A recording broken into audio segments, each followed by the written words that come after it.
Only the finest technology for the Simple Mind Sports Show. New buttons, new doohickeys, new things you can do, and that's what they get. You know, that's what they get for all that money, all the monies you pay for it. Good evening and welcome in, everyone, to another episode of the Simple Mind Sports Show. Well, where we today are going to be talking about the Boston Celtics and what was said to be a gap year. The Celtics have achieved one of their best seasons yet. Who gets the credit, Bobby? And that's what we're here to talk about.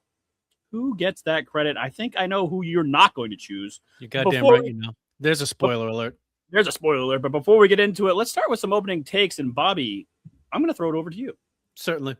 We've already discussed this previously, so this is a bit of a piggyback take here, but I do want to double down on it. Jaylen Brown is not the MVP. He is not. After we've seen such performances by Wemby and Jokic in the past week, these guys are in the NBA. The superstars get overshadowed because you hear them too many times, and then the new shiny object comes in. This season, it's Jaylen Brown, and you forget who the true superstars are. They have nicknames. They sound boring. They're weird body shapes like Jokic and Wemby. These guys are the MVPs. They are the cream of the crop. Jaylen Brown in a game recently, he doesn't know whether he's coming or going. He's having a tough time. The guy has had a great season, but he is not knowing how to play right now. He's kind of losing his way a little bit at the end of the year. Hopefully the things with Tatum can get dialed in and we can have a playoff run, but Jaylen Brown, not the MVP. Wow. Bold statement there. I know we're going to get into that a lot more with the Celtics first segment, but I'm going to go to my opening take, and it's nothing in the email because Rich isn't here, so I'm just going to go off of it. Tiger Woods back in the news, DWI down in Florida once again. This time, no hookers, no cheating, no scandal. Just man likes to drink, looked down at his phone, got arrested. When you have that kind of money, though, don't you think it's time to hire a personal driver? I guess he came out today, says he doesn't want a personal driver because he doesn't want anyone knowing his business. So I guess this is the story where we're going to start seeing Tiger Woods go downhill very fast once again. Another DUI. Trump's not happy with him. His girlfriend's not happy with him. Poor Tiger. But pour one out for him or drive for him, one or the other.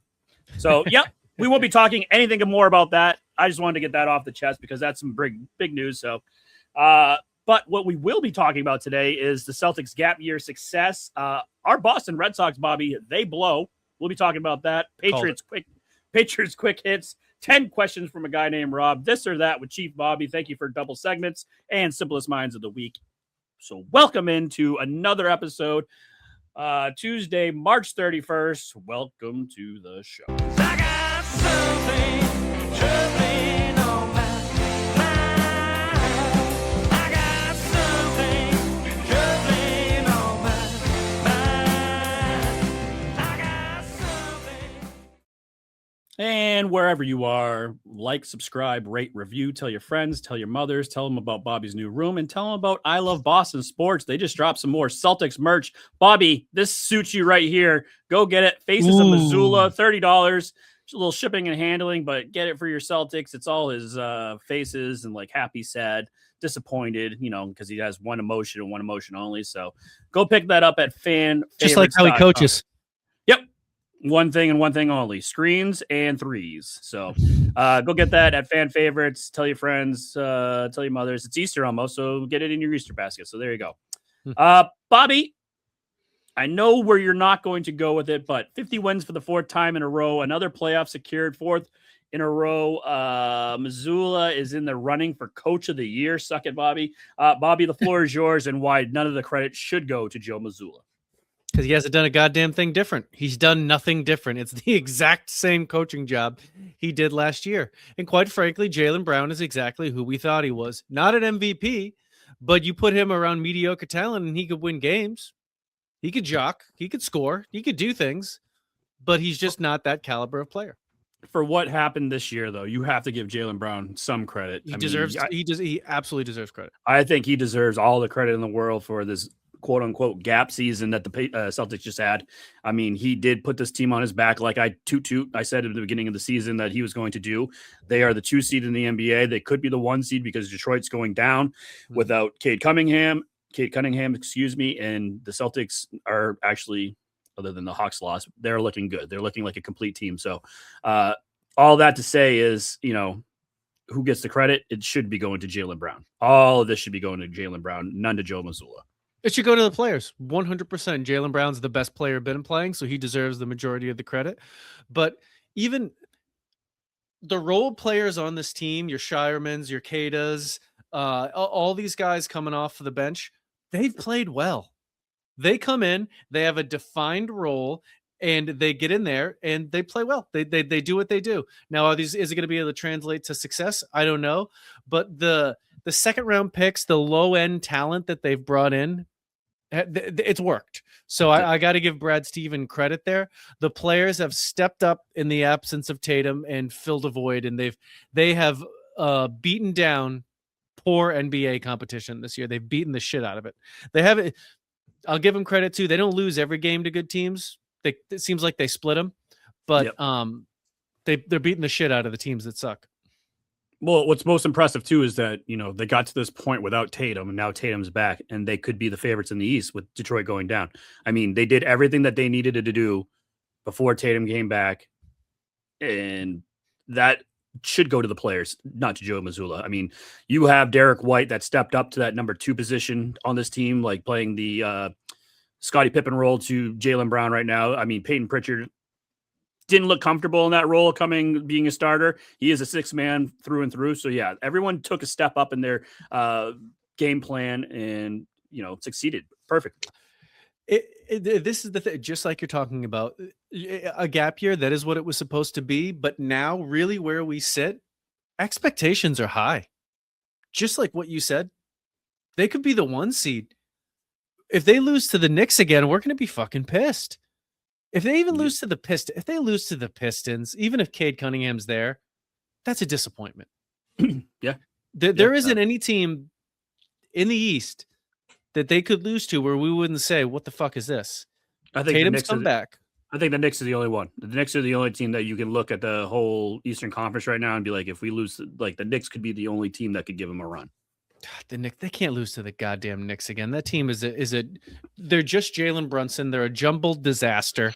But I think expectations kind of going in right now, if you really look at it, are the same as if Tatum would have playing all year or not.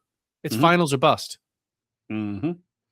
So now I'm not saying they're the favorites to win the finals by no means, because the West field is very much more superior than the East right now. But right now, it should be the Celtics clear front runners to represent the Eastern Conference in the NBA Finals. What it feels like is Celtics lose the finals this year. That's what it feels like. Yeah, to me, feels like the Golden State when they played Golden State. Yeah, that's kind of what it feels like. Like they're going to get there, and out of the Spurs or the Thunder, once those two duke it out, whoever gets there, it might not be enough. I think they'd have a better chance against the Spurs than they do the Thunder. I think the Thunder are a little bit more well-rounded, but I don't think you have a chance with either one of them, but that's just me. I think with the Thunder have a little bit more well-roundedness to them that's a little bit more difficult to stop, where I think with the way the Celtics match up against the Spurs, I like that a little bit better. Yeah, well, speaking of the playoffs, great segue, Bobby. The Celtics have 7 games left in the regular season. They sit in the 2 spot right now. They're 4 games back from the Detroit Pistons for the 1 seed that are struggling. Also, the Celtics struggle against good teams, and their last 7 should be a test for them. The Heat, who are the 9th spot, the Bucks, who are just fighting to get into the playoffs, Raptors are in the 5th spot, Hornets 10th spot, Knicks in the 3rd spot, Pelicans suck, and the Magic in the 8th spot. 5 of those 7 games, all those teams are fighting to stay in contention for the playoffs. This will be the true test before you get into the playoffs right here, this little gauntlet. Yeah. And they're managing Tatum right now as they should. I'm not saying they shouldn't be. So he's basically playing every other game at this point just to kind of like ramp up. Hopefully that is by design, and hopefully he's not managing an injury already because if they're going to need him in the playoffs, he's going to have to be ready, get his legs under him. But when does that stop? When do you stop and say, all right, Tatum, like the playoffs are coming, you're going to have to be able to play like every other game, like every other day. When are you going to be able to start doing that? You got to start maybe that Hornets and Knicks back-to-back kind of thing. You start right there. You got to start getting him ready to be able to play like the playoff schedule is going to have him play. And at least with the playoffs, it's a set schedule. There's never back-to-back games, and you don't travel. No, but there's days off. There's like sometimes it's like a Monday game, then Tuesday you're off, Wednesday you play again. So you got to be able to make sure that he can do that. No, he has to be able to, and they have to have a plan for this, whether or not they have it already. But yeah, I mean, I don't see him going 7-0 down the stretch. Oh God, no. What would be a good record for them to play in those last 7 games? 5-2. Yeah. Would that be disappointing if they went 4-3? Whatever. I mean, at this point, we're just talking about really all that matters is they go in healthy and they go in with Tatum ready to go. I don't think it would really affect seeding that much at this point. They need the Pistons to lose games. They can. It's less in their control than obviously. You got to keep that 2 spot. Yeah, you got to keep that 2 spot. You don't want to lose that 2 spot to the Knicks because then you have to go. They would have the home court advantage. Exactly. Come to the semifinals in the Eastern Conference. So yeah, you want to make sure that you have that 2 spot. So Knicks come to you.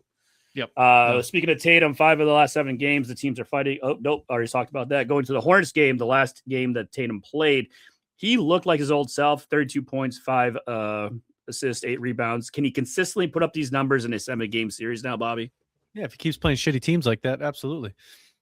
Hornets aren't that bad. I mean, they're in the 10th spot. I mean, they've always challenged the Celtics. They've been challenging the Celtics very well this year. I mean, their best player is something called Cornet, that guy, the rookie. Is he their best player? No. Lonzo Ball. Whatever. LaMelo Ball. Sorry, one of the balls. Fine, a ball and a Cornet. A ball and a chain. Yeah, great. The Hornets, unstoppable. Uh-huh. Listen, I hope so. Is he going to drop damn near a triple-double? Probably not.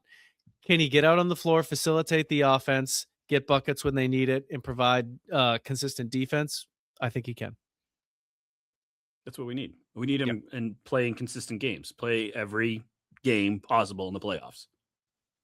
Absolutely. He's got to play every game in the play. He can't take games off in the playoffs. That isn't a possibility. If that was something that was needed, he shouldn't have come back. Yeah. Speaking of coming back, the Celtics lose to the Hawks 112-102 in a sloppy second half with no Tatum in that game. The Hawks are a playoff team. Do we read into this more that they have a hard time with the good competition, Bobby? Or is it just one of those things where it was a fluke loss for the Celtics? I think it was a little bit of both. I think the better teams, I think they have a 500 record against them. They've been beating up on the bad teams, like we've said. I mean, the Hawks are okay. They've won some games.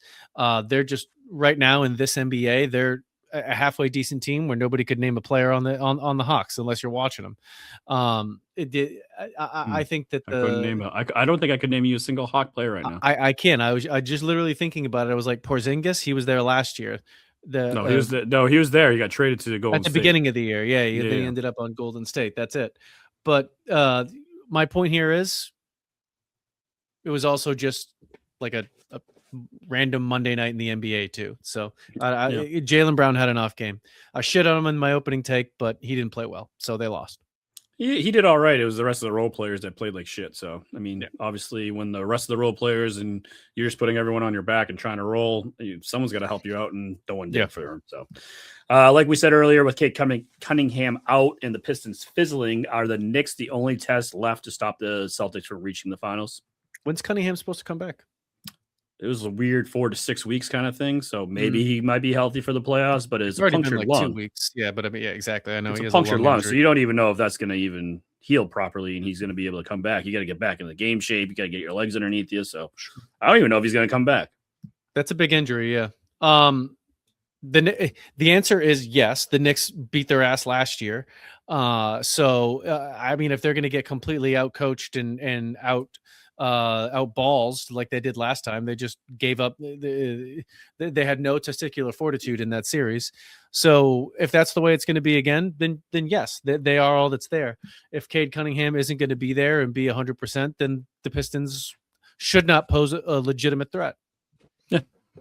Well, it'll be interesting to see. With 7 games left, we shall see where the Celtics end up for the playoffs. Hopefully it's the 2 seed, maybe the 1 seed, but like we said, they are the favorites to go in the East. So let's get ready for the green team, put our green shirts on, and wave them round and round our heads. But before we do that, headlines with the obvious one.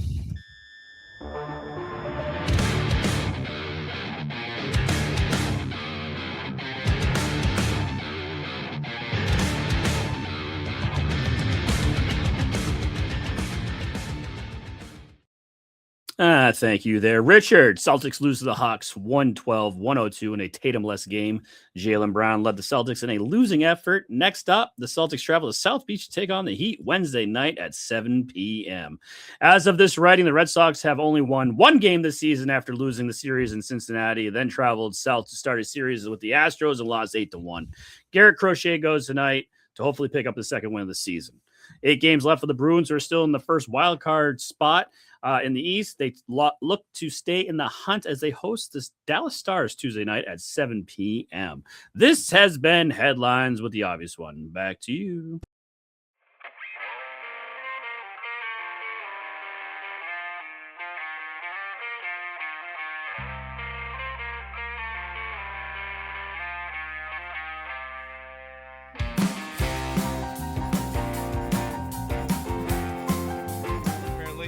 The Celtics are dumb front-running pussies. This is the same team they have been for 4 years running.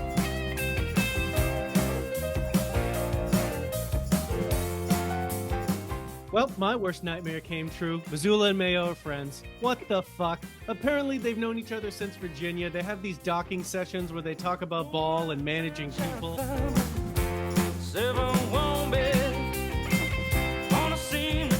Vacation. I'm gonna quay all these. I'm gonna fucking watch them this week. Do you say quay? Is it not quay? It's Q. It's Q.